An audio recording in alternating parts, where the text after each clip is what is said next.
Esto es Despierta con CDN. A ustedes gracias por continuar con nosotros. Son las 8:02 de la mañana. Buen momento para empezar entrevista. Hoy con Rubén Bichara, miembro del Comité Político del Partido de la Liberación Dominicana.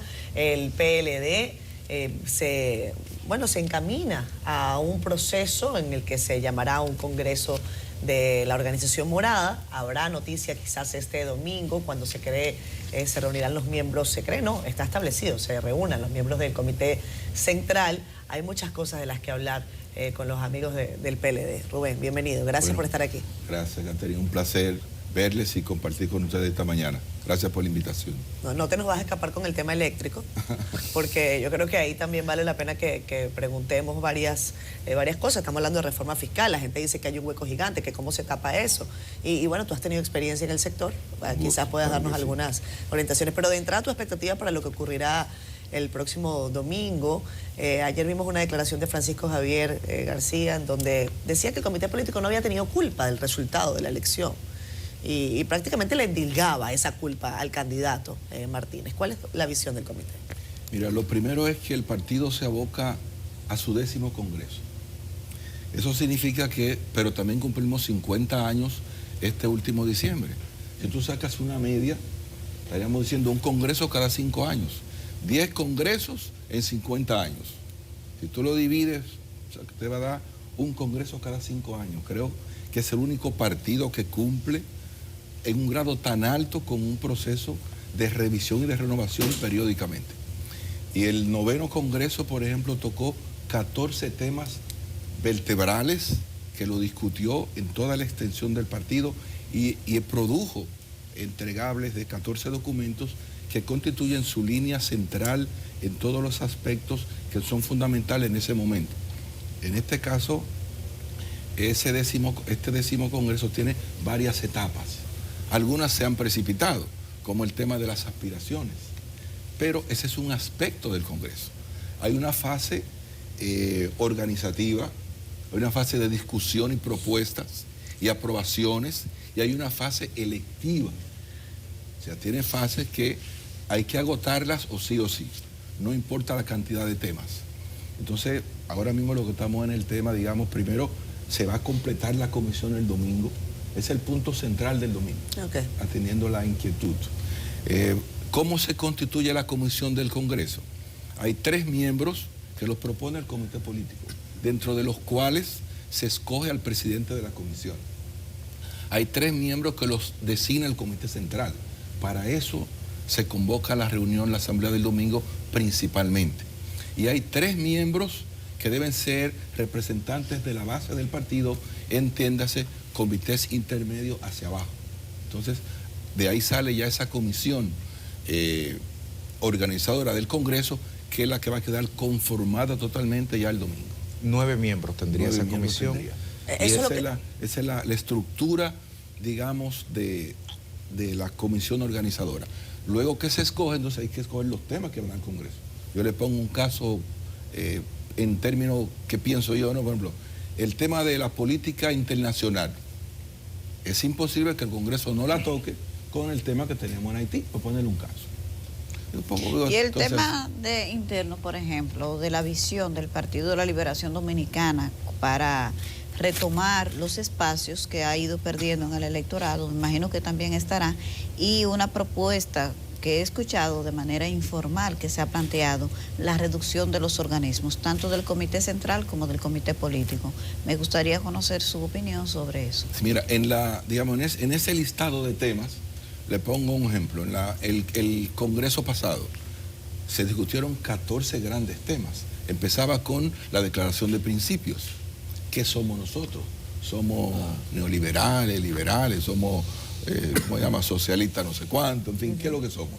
Entonces, todo eso trata la declaración de principios. Entonces tiene una revisión estatutaria, tiene una línea organizativa y electoral, tienes equidad de género, tienes políticas legislativas, medio ambiente, juventud. O sea, tú tienes todos esos temas, requieren primero un documento base de discusión. Ese documento base que tú elaboras para cada tema es el que se le baja a la base del partido.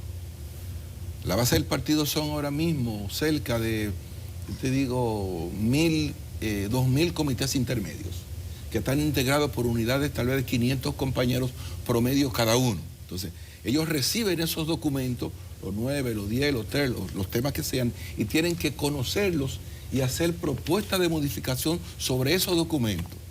Esas propuestas suben nueva vez a la dirección del partido. Tú tienes que compilar todo lo que llega de esos 2.000 y tantos organismos que lo conocieron y organizar esas propuestas para bajarla otra vez, todas, y se pueda votar entonces. Pero usted está de acuerdo o no si con la eres de Montecristi y tú eres de San Juan, Ajá. cada uno manda su propuesta. Claro. Luego hay que organizarlas y bajarla otra vez para las que tomen mayoría, entonces son aprobadas. ¿Usted estaría de acuerdo con la reducción del comité político, del comité central? Claro que no. No creo que esa sea, digamos, una solución. Eso es ponérsela fácil a los otros, porque al que tú saques de ahí, tú lo estás degradando después de darle al partido cuánto, 10 años, 20, 30, lo que fuera que le dio. Pero lo hizo por motus propios, porque aquí nadie puede estar obligado en la política. Pero es funcional, señor Bichara. Lo menciono porque incluso acá hemos puesto ejemplos, Partido Comunista de China, de países tan grandes, ¿no? Y que tienen una estructura mucho más pequeña. Y la pregunta es si es funcional. No estamos hablando de otros partidos políticos que tienen una situación similar, que tienen comités también bastante grandes. ¿Es funcional para un partido este esquema numeroso, al margen de lo que usted comenta de las desconsideraciones, etcétera?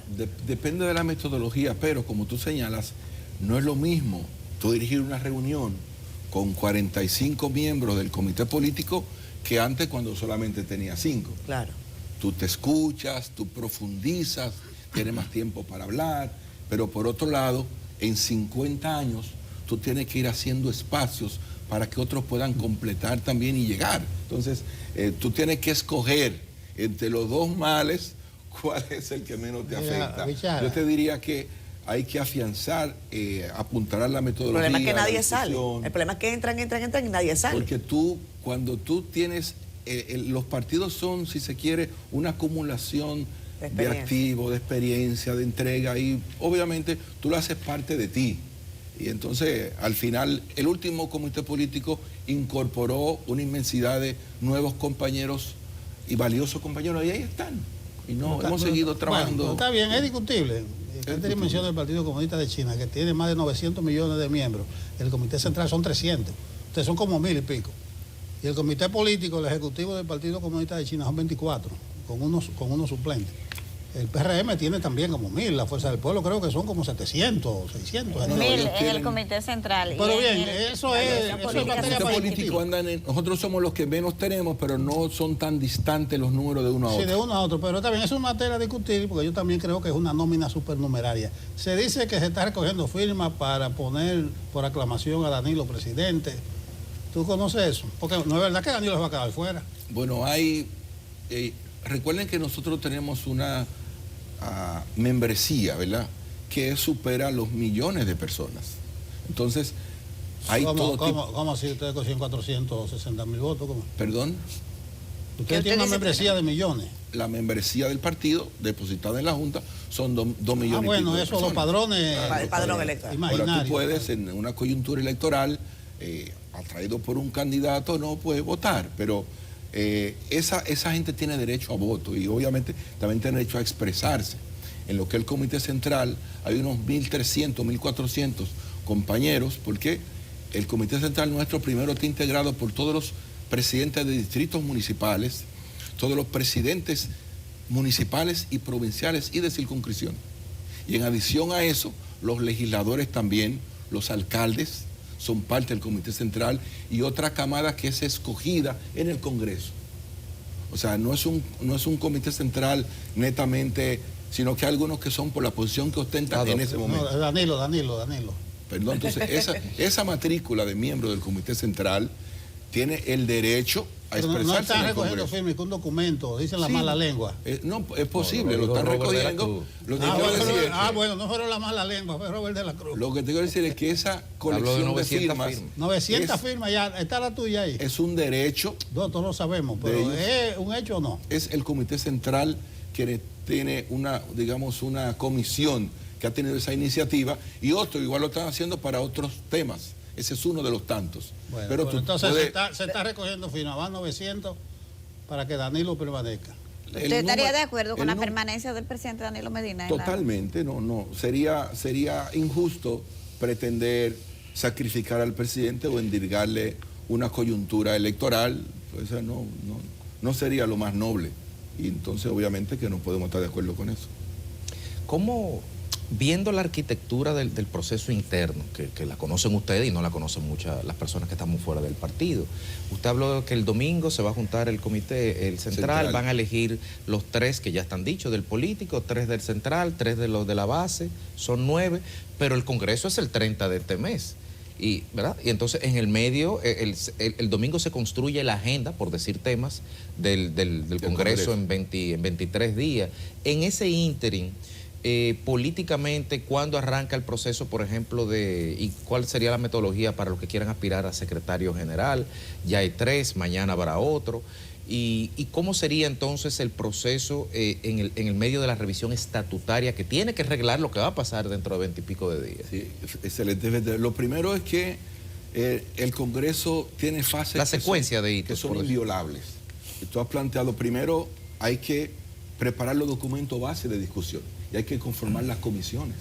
Tú vas a completar la comisión organizadora, pero una comisión debe hacer la revisión estatutaria y un proyecto de reforma estatutaria que no se ha hecho todavía.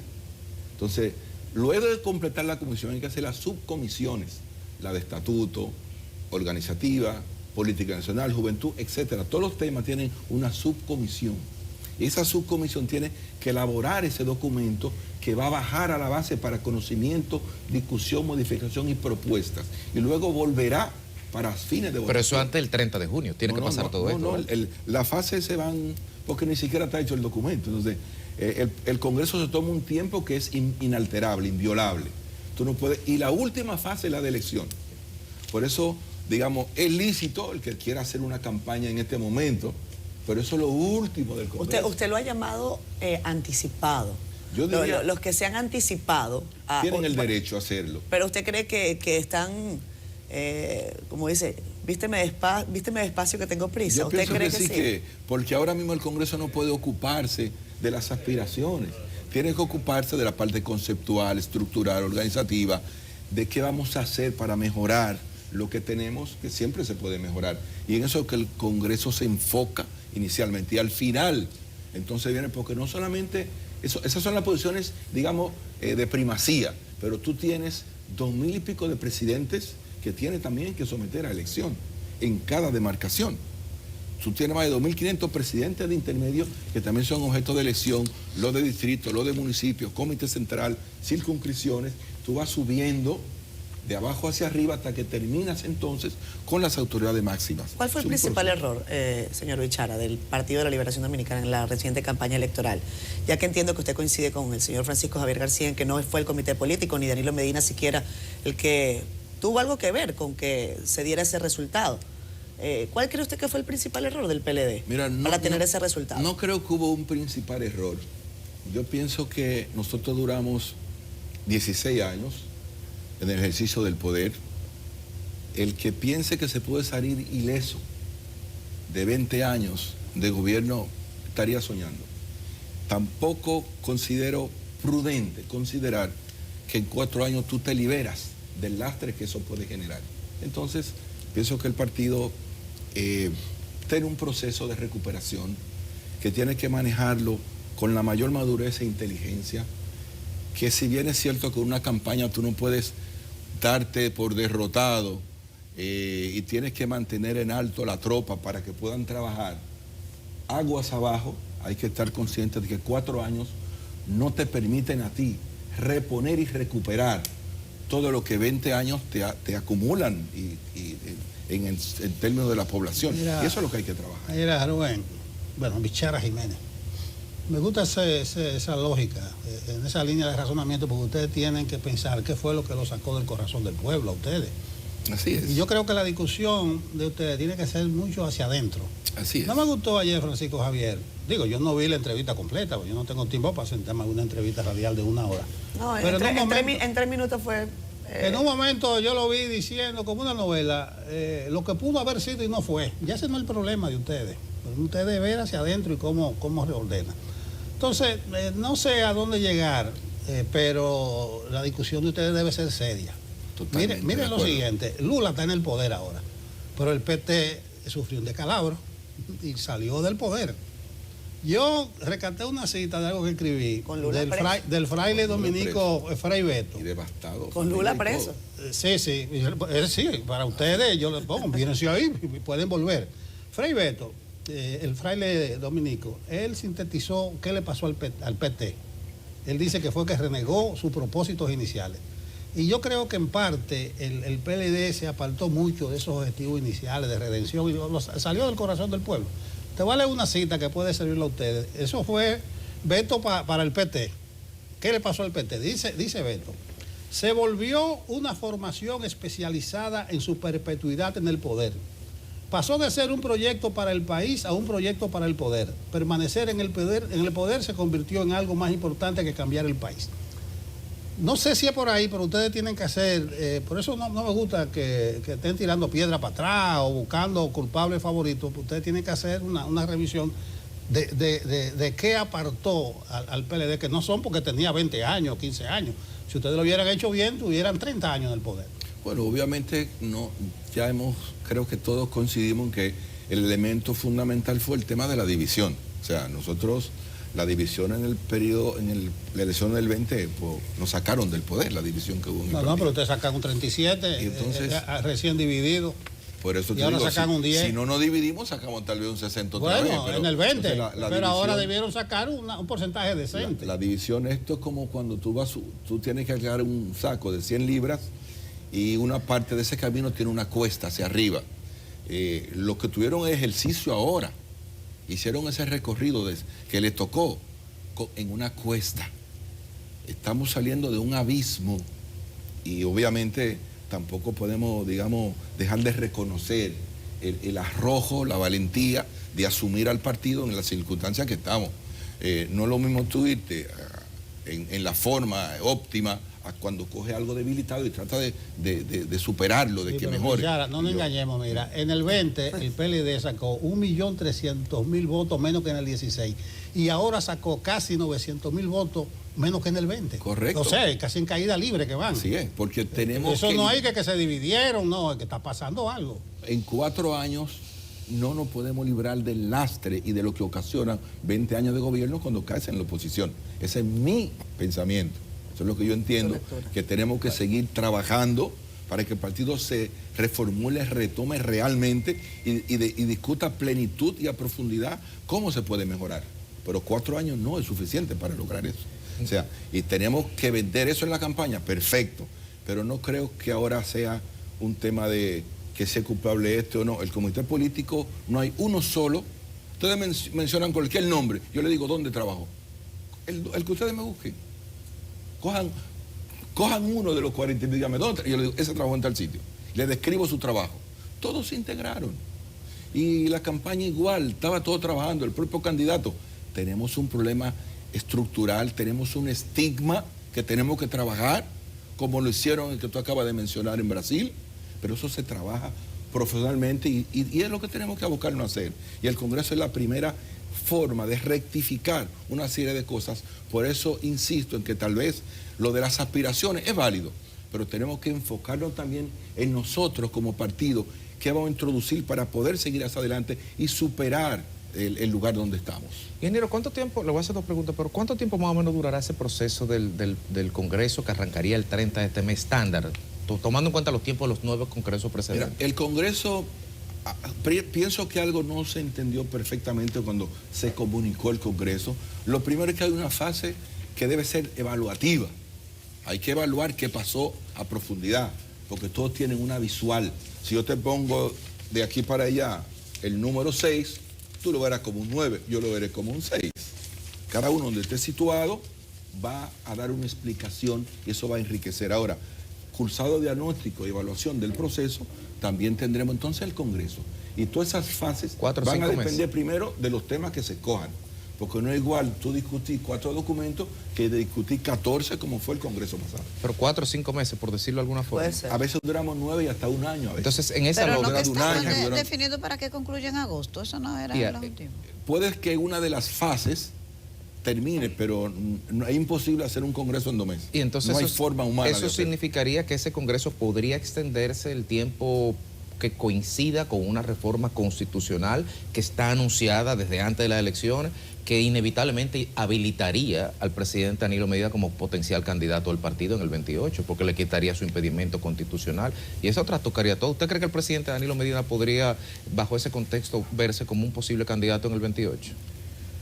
Bueno, si es por la lectura que yo podría tener en los diálogos, conversaciones, opiniones, no creo que él, digamos, esté considerando algo así en este momento. No me parece.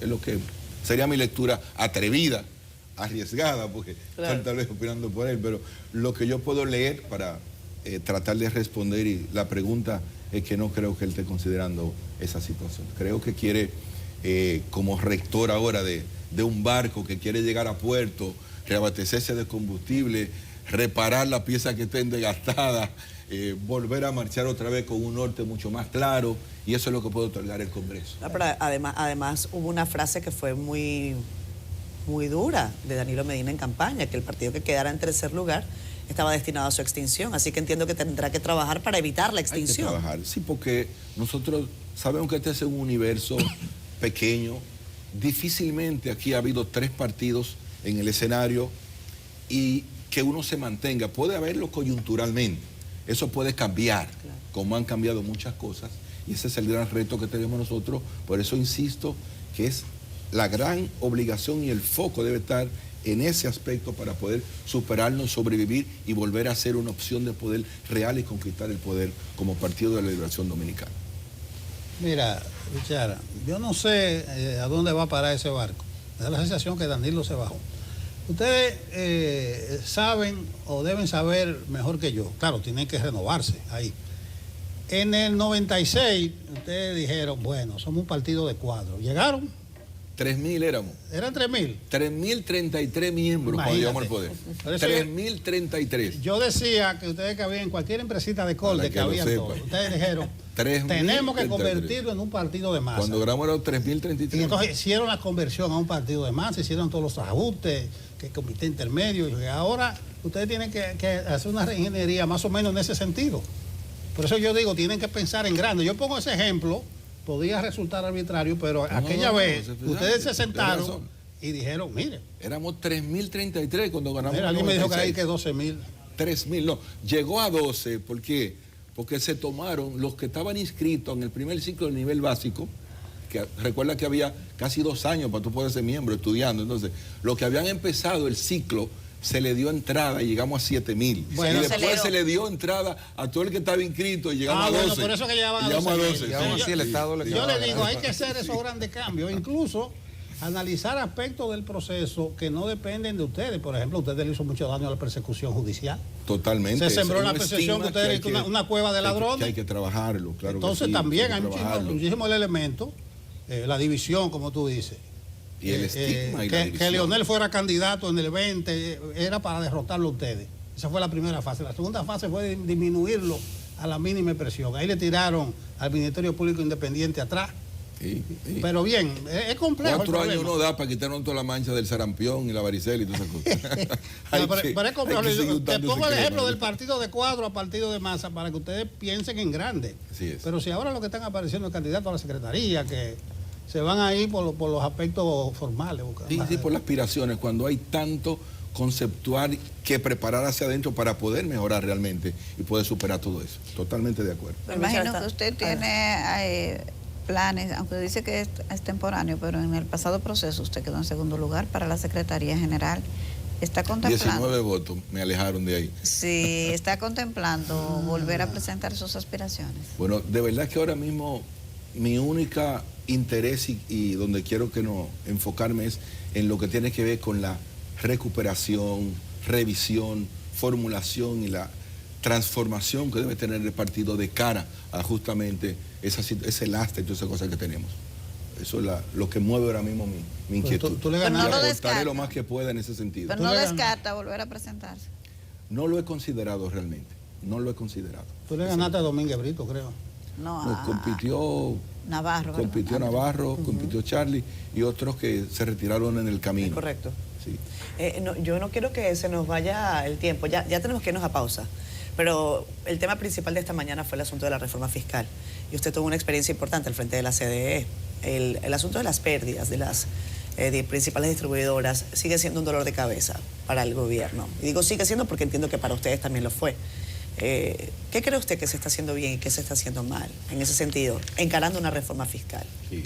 Mira, hay algo que yo tal vez nunca he dicho, pero yo recuerdo... Es bueno que no lo haya dicho para que lo diga acá. Sí, yo recuerdo un febrero 14, día de San Valentín, a las 8 de la noche.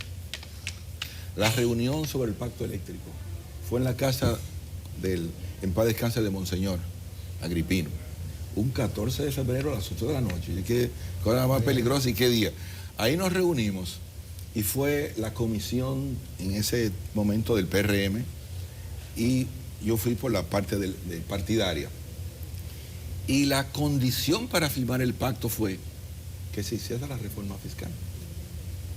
Yo decía, pero, cónchale, me están poniendo en una situación que no me potestad decidir sobre eso.